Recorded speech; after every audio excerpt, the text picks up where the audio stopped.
Well guys, एक बार फिर से स्वागत है आप लोगों का हमारे यूट्यूब चैनल यूट्यूब एक खोज पर। बेसिकली आज की हमारी वीडियो रहने वाली है फंडामेंटल राइट्स पर, जिन्हें हम मौलिक अधिकारों के रूप से जानते हैं। तो वीडियो को शुरू करते हैं।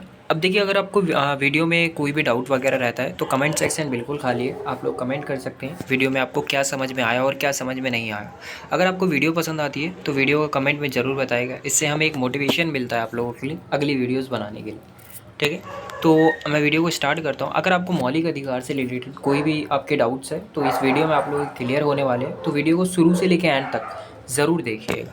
तो शुरू करते हैं वीडियो को। सबसे पहले हम देख लेते हैं इंट्रोडक्शन। इंट्रोडक्शन का बेसिकली मतलब क्या होता है, हमारा परिचय। अब जिस टॉपिक पर हम पढ़ रहे हैं तो उसका थोड़ा सा इंट्रोडक्शन भी हमें समझना बेहद ज़रूरी होता है। तो इसमें है कि हमारा भारतीय संविधान में मौलिक अधिकार यानी फंडामेंटल राइट्स वे बुनियादी अधिकार है जो प्रत्येक नागरिकों को स्वतंत्रता, समानता और गरिमा के साथ जीवन जीने का अधिकार प्रदान करते हैं। तो ये क्या कहना चाह रही है ये लाइन? तो अब सबसे पहली चीज़ तो मौलिक अधिकार हमें देता कौन है? तो मौलिक अधिकार हमें दे रहा है हमारा भारतीय संविधान। ठीक है, ये क्लियर है आपको। दूसरा है प्रत्येक नागरिक। तो ये क्या कहना चाह रहा है? प्रत्येक नागरिकों को क्या करता है? ये स्वतंत्रता प्रदान करता है। ठीक है। दूसरा समानता प्रदान करता है। तीसरा गरिमा के साथ जीवन जीने का अधिकार भी कौन प्रदान कर रहा है? हमारा मौलिक अधिकार। ठीक है। तो अब ये स्वतंत्रता, समानता और ये गरिमा के साथ जीवन जीना, ये क्या मतलब है इन तीनों का? तो देखो, स्वतंत्रता का मतलब बेसिकली आप सभी जानते हैं, स्वतंत्रता का मतलब है बिना किसी रोक टोक के जीवन जीना, वही हमारी स्वतंत्रता है। समानता का अर्थ को हम ऐसे मान सकते हैं जैसे सभी लोग एक दूसरे के समान हैं, किसी को ऊंचा नीचा नहीं समझा जाएगा। तो वही अधिकार जो हमें कौन दे रहा है? मौलिक अधिकार। किसी भी जगह पर हम जाते हैं तो वहाँ समान रूप से हमारे साथ व्यवहार किया जाएगा, ना कि ऊंच नीच देखी जाएगी या किसी रूप से हमारे पास पक्षपात किया जाएगा। तो वही होता है गरिमा के साथ जीवन जीना। ये तीनों चीज़ इसमें शामिल है। ठीक है। अ, ये अधिकार संविधान के भाग 3 यानी अनुच्छेद 12 से 35 में वर्णित है। तो मौलिक अधिकार देखो, हमारे संविधान में हमारे भाग, अनुच्छेद वगैरह वर्णित होते हैं। तो भाग 3 ये याद रहे आप लोगों को। ठीक है। भाग थर्ड ऐसे लिखते हैं, थर्ड। 3 आप डायरेक्ट मत लिखिएगा, थर्ड लिखिएगा, जैसे थर्ड क्लास जैसे हम लिखते हैं वो वाली थर्ड। ठीक है। अनुच्छेद 12 से लेके 35 तक में वर्णित है, 35 तक, 12 से लेके 35 तक में वर्णित है। और नागरिकों की रक्षा के लिए राज्य के हस्तक्षेप से सुरक्षित है। ठीक है। मे भी आपको ये टॉपिक समझ में आया होगा, इंट्रोडक्शन बेसिक सा था इसका। अब इसमें थोड़ा सा आगे हम बढ़ते हैं, मौलिक अधिकारों के प्रकारों के बारे में थोड़ा सा देख लेते हैं। तो मौलिक अधिकार हमें मूल रूप से 6 प्रदान किए गए हैं हमारे संविधान से। ठीक है। पहला हमारा जो मौलिक अधिकार आता है वो है समानता का अधिकार, जो कि अनुच्छेद 14 से लेकर 18 में वर्णित है हमारा पूरा। ठीक है। दूसरा हमारा जो मौलिक अधिकार आता है वो है स्वतंत्रता का अधिकार, जो कि हमारा अनुच्छेद 19 से लेकर 22 में वर्णित है। तीसरा है शोषण के विरुद्ध अधिकार, जो कि अनुच्छेद 23 से लेकर 24 में हमारा वर्णित किया गया है विस्तार से। चौथा है हमारा धर्म की स्वतंत्रता का अधिकार, यानी धर्म निरपेक्षता जिसे हम कहते हैं। धर्म की स्वतंत्रता का अधिकार हमें बेसिकली हमारे अनुच्छेद 25 से लेकर 28 तक में वर्णित किया गया है। संस्कृति और शिक्षा संबंधी अधिकार हमारे 29 से लेकर 30 अनुच्छेद में वर्णित किया गया है इसे। संवैधानिक उपचार का अधिकार, तो ये है हमारा अनुच्छेद 32। ये एक छोटा सा मतलब एक ही भाग में क्यों लिखा गया है, इसको आगे थोड़ा विस्तार से समझते हैं हम आगे। बाकी इन जो 6 अधिकार जो हमने अभी यहाँ पे पढ़े हैं, इनको भी हम आगे विस्तार से एकदम समझते हैं। तो आप वीडियो में कंटिन्यू रहिएगा। पहला है हमारा समानता का अधिकार। देखो, समानता का जो अधिकार है वो हमारा अनुच्छेद 14 से लेकर 18 तक में है। मे भी आपको ये याद रहेगा। अब इसमें है क्या क्या? सभी नागरिकों को कानून के समक्ष समानता और समान संरक्षण प्रदान करना है। अब देखो ये क्या कह रहा है? देखो, जो सभी नागरिक है, तो सभी नागरिकों में कौन आते हैं? देश के निवासी। जो देश के निवासी है उनको कानून के समक्ष, कानून के सामने समानता, यानी समानता का मतलब ये होता है बेसिकली, मैंने अभी आपको ऊपर बताया, समानता का मतलब है समान रूप से सभी को मानना, पक्षपात ना करना।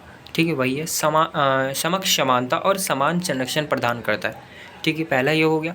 दूसरा, जाति, धर्म, लिंग या जन्म स्थान के आधार पर भेदभाव निषिद्ध है।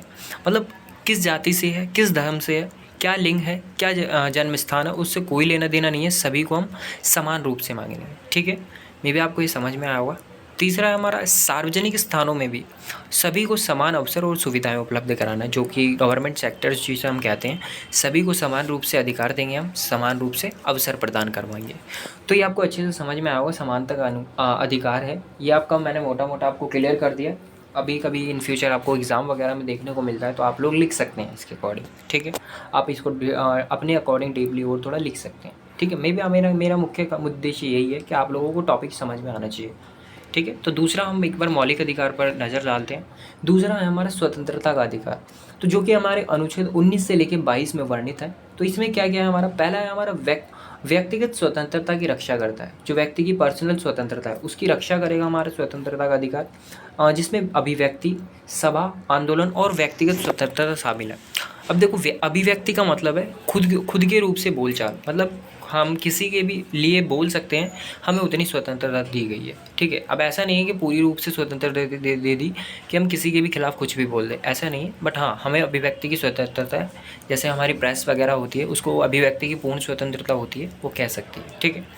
सभा, कोई भी सभा है उसमें हम बोल सकते हैं, आंदोलन वगैरह है उन सब में हम बोल सकते हैं, तो यही हमारी अभिव्यक्ति की होती है, ठीक है। कुछ उचित प्रतिबंधों के साथ, यानी उचित प्रतिबंधों का मतलब यहाँ पे यही है कि पूर्ण रूप से आपको अभिव्यक्ति नहीं है कि आप हर जगह जाके कुछ भी बोल दो, ठीक है।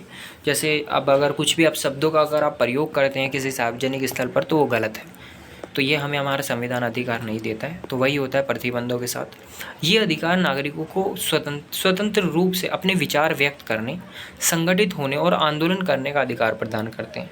मे बी आप लोगों को ये वाला भी कॉन्सेप्ट समझ में आया होगा अच्छे से, ठीक है। अगला हम देख लेते हैं मौलिक अधिकार हमारा शोषण के विरुद्ध अधिकार। बच्चों देखो, ये हमारा अनुच्छेद 23 से लेकर 24 में वर्णित है। शोषण के विरुद्ध, आपको शब्द में ही समझ में आ रहा होगा। शोषण का मतलब है पीड़ा, जो भी हमें कष्ट वगैरह दिए जाते हैं सामने वाले की तरफ से, उसे ही हम शोषण कहते हैं। तो इसमें क्या कहता है, मानव तस्करी, जबरन श्रम और खतरनाक उद्योगों में बाल श्रम पर रोक लगाता है, ठीक है। तो मानव जो तस्करी होती है, जबरन श्रम होता है, जो ज़बरदस्ती मजदूरी कराई जाती है बच्चों से, या फिर कोई भी हो सकता है जिससे ज़बरदस्ती करवाया जा रहा है, पैसे भी उसे नहीं दिए जा रहे उसके, वही है हमारा। और ख़तरनाक उद्योगों में बाल श्रम पर रोक लगाता है, तो यही हमारा शोषण के विरुद्ध अधिकार में शामिल है। इन अधिकारों के माध्यम से राज्य नागरिकों को शोषण से सुरक्षा प्रदान करता है। जो राज्य है वो नागरिकों को शोषण से सुरक्षा प्रदान करता है कि उनका शोषण ना हो। तो मे भी आप लोगों को ये भी कॉन्सेप्ट समझ में आया होगा। अगला हमारा चौथा जो अधिकार है उस पर थोड़ा सी नज़र डाल लेते हैं। धर्म की स्वतंत्रता का अधिकार, धर्मनिरपेक्षता जिन्हें हम एक तरह से कहते हैं, जो कि अनुच्छेद 25 से लेकर हमारा 28 तक में वर्णित है। इसमें क्या है कि भाई व्यक्तियों को अपने धर्म का पालन, प्रचार और अभ्यास करने की स्वतंत्रता प्रदान करता है। क्या मतलब है इसको, भाई जो व्यक्ति है, जैसे भारत की अगर मैं बात करूँ तो भारत में एक ही धर्म के लोग नहीं रहते हैं, भारत में अनेकों धर्म के लोग रहते हैं। तो इसका मतलब ये नहीं है कि किसी को धर्म के प्रचार प्रसार की स्वतंत्रता नहीं है, तो उसे पूर्ण रूप से स्वतंत्रता है, वो अपने धर्म का पालन कर सकता है। जिस तरीके से उसे अपने भगवान को, प्रभु को प्रसन्न करना है वो उसके अकॉर्डिंग कर सकता है, बिना किसी को कष्ट पहुंचाए। अगर दूसरे वाले को किसी को तकलीफ़ होती है तो वो गलत होगा, ठीक है। प्रचार कर सकता है, अभ्यास करने की स्वतंत्रता भी कौन देता है, हमारा धर्म की स्वतंत्रता का अधिकार, ठीक।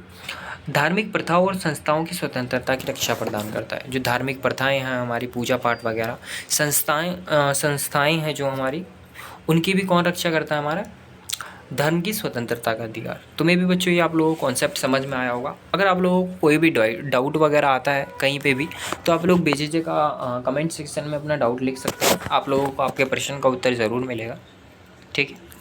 अगला हमारा मौलिक अधिकार है संस्कृति और शिक्षा संबंधी अधिकार, जो कि हमारा अनुच्छेद 29 से लेकर 30 में वर्णित किया गया है। अब इसमें क्या है, हमारा अल्पसंख्यकों को अपनी संस्कृति, भाषा और लिपि की रक्षा और प्रचार प्रसार का अधिकार प्रदान करता है। अल्पसंख्यक किसे कहते हैं, जिनकी संख्या कम होती है उन्हीं को हम अल्पसंख्यक कहते हैं। अब वो एक समूह हो सकता है, वर्ग हो सकता है, या फिर धर्म भी हो सकता है।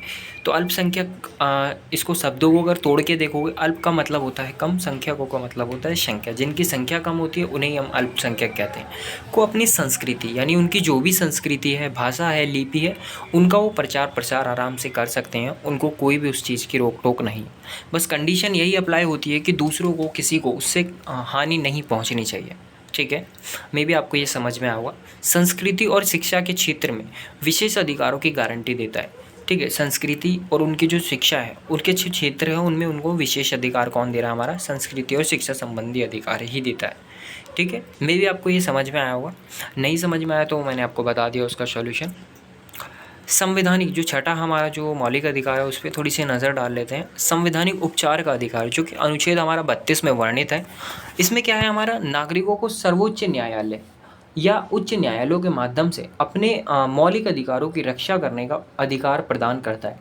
तो सिंपल सा ये इतना याद रखिए, जो हमारा लास्ट का जो छठा हमारा जो मौलिक अधिकार दिया गया है वो हमारे जो ऊपर के 5 अधिकार है उनकी रक्षा के लिए दिया गया है। अगर आपका उन पाँचों में से किसी भी अधिकार का हनन होता है तो आप लोग अपनी अपील न्यायालय, सर्वोच्च न्यायालय या उच्च न्यायालय में दर्ज कर सकते हैं। ठीक है, डायरेक्ट दर्ज कर सकते हैं। उसमें आपको ये छोटे छोटे किसी के सहारे की ज़रूरत नहीं है।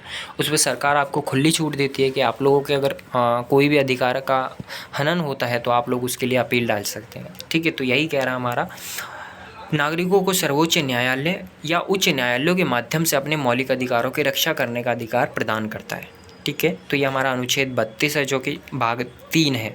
ठीक है, यदि मौलिक अधिकारों का उल्लंघन होता है तो न्यायालयों में याचिका दर्ज की जा सकती है। अगर आपके किसी भी मौलिक अधिकार का हनन होता है तो आप अपनी याचिका आराम से बिना किसी रोक टोक के दर्ज कर सकते हैं। ठीक है, मे भी आपको ये छठा जो हमारा मौलिक अधिकार है ये भी अच्छे से समझ में आया होगा। ठीक है, अब थोड़ा सा नज़र डाल लेते हैं कि मौलिक अधिकारों का महत्व क्या है, आखिर क्यों है इतने ज़रूरी मौलिक अधिकार।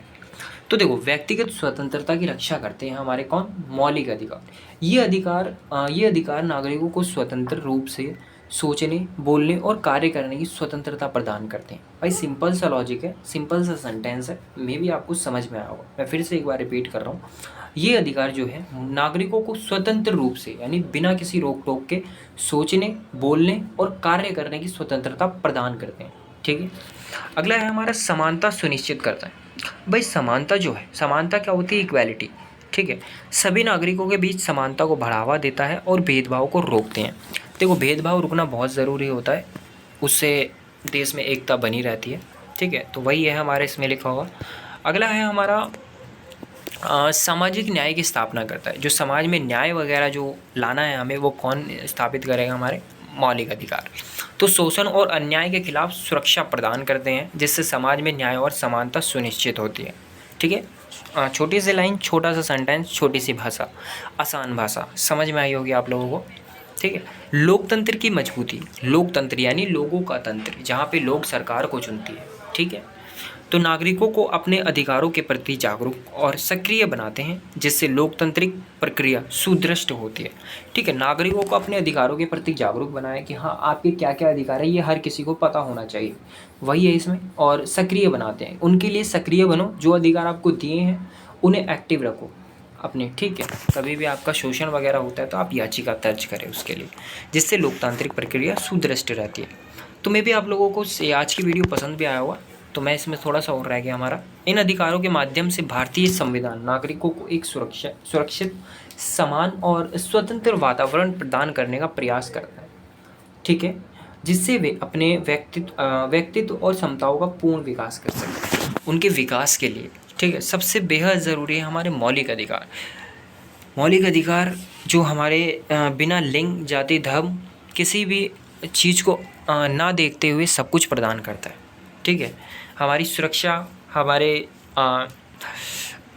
विकास, सबके लिए क्या ज़रूरी है, हमारा ये मौलिक अधिकार बेहद ज़रूरी है। 6 मौलिक अधिकार आज की वीडियो में हमने पढ़े हैं।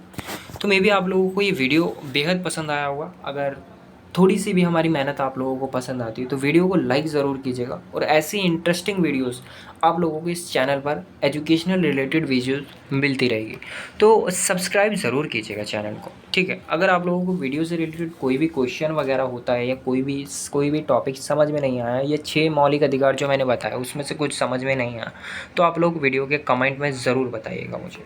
ठीक है, मिलते हैं आप लोगों से अगली वीडियो में, जब तक के लिए जय हिंद दोस्तों।